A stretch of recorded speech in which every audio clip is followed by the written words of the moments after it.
Bonjour et bienvenue sur WTV.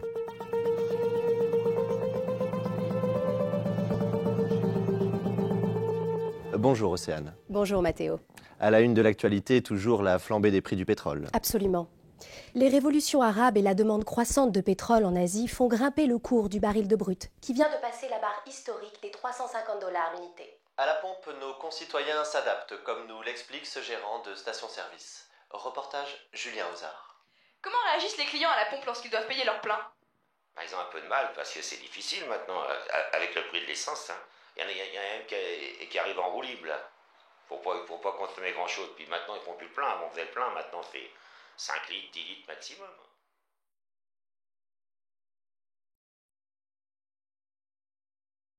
Les conflits éclatent partout dans le monde. Invasion, coup d'État, tout est bon pour mettre la main sur les dernières réserves d'or noir. Qui n'aura jamais aussi bien porté son nom.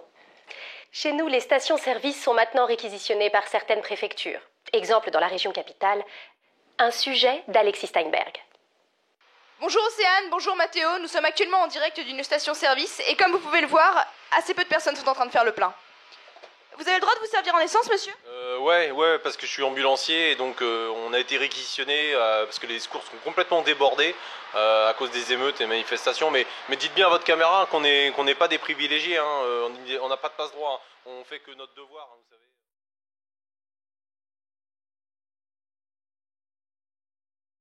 Notre président veut faire pression sur les États-Unis pour que les mines d'uranium inexploitées du Québec puissent l'être par nos exploitants. En effet, l'enjeu est vraiment considérable, car les mines canadiennes ne peuvent plus fournir la demande croissante des centrales nucléaires. Le Canada, toujours sous la tutelle des États-Unis, considère le déploiement de notre flotte dans le golfe de Saint-Laurent comme un acte de guerre et annonce des frappes ciblées sur notre territoire. Alors, un couvre-feu sera donc imposé dès ce soir à 19h, mais est-ce que cela concerne toutes les villes, Mathéo ? Alors, pour l'instant, seules les grandes villes sont concernées. L'objectif du gouvernement est double, en fait. Rassurer la population et soulager le réseau électrique. Alors, justement, Mathéo, voici les recommandations du gouvernement. Utilisez les abris la nuit.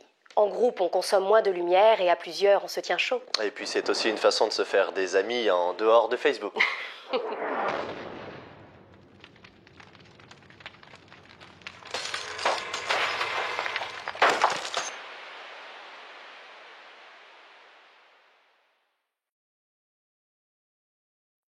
Je crois qu'on est à l'antenne. Bonsoir, bienvenue à ceux qui nous captent encore en direct des anciens bunkers de la télévision publique. Pour nous recevoir, il faut désormais utiliser un ancien tuner analogique. Avant de vous diffuser le communiqué de l'état-major, j'aimerais que nous ayons une pensée pour ma collègue et regrettée amie, Océane Duchamp.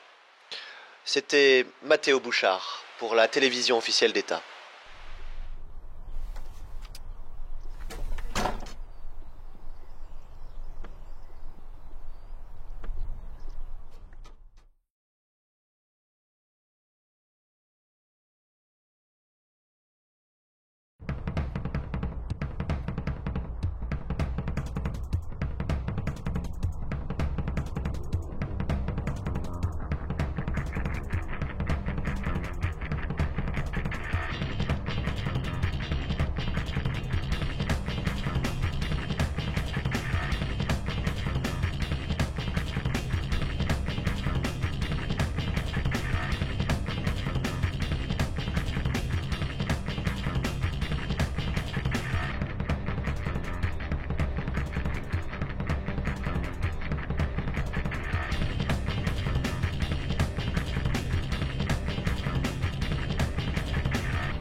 Les carottes sont cuites maintenant.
caravane.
Dernière chance de parler.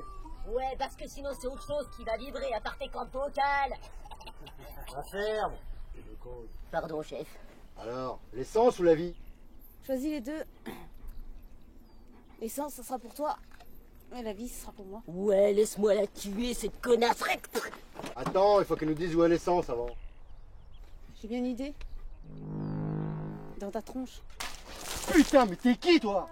Moi, je suis pompiste de service. T'as ton essence? Alors casse-toi maintenant.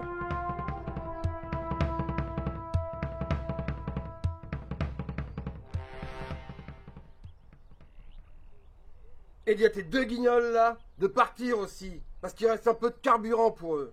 Non, on va y aller, il commence à se faire tard, madame. Excusez-nous du dérange, vous avez beaucoup de goût, c'est très très joli chez vous. Allez, bonne soirée, au revoir, bonne soirée. Bande de lopettes, pas moyen de finir le boulot, faut tout faire soi-même.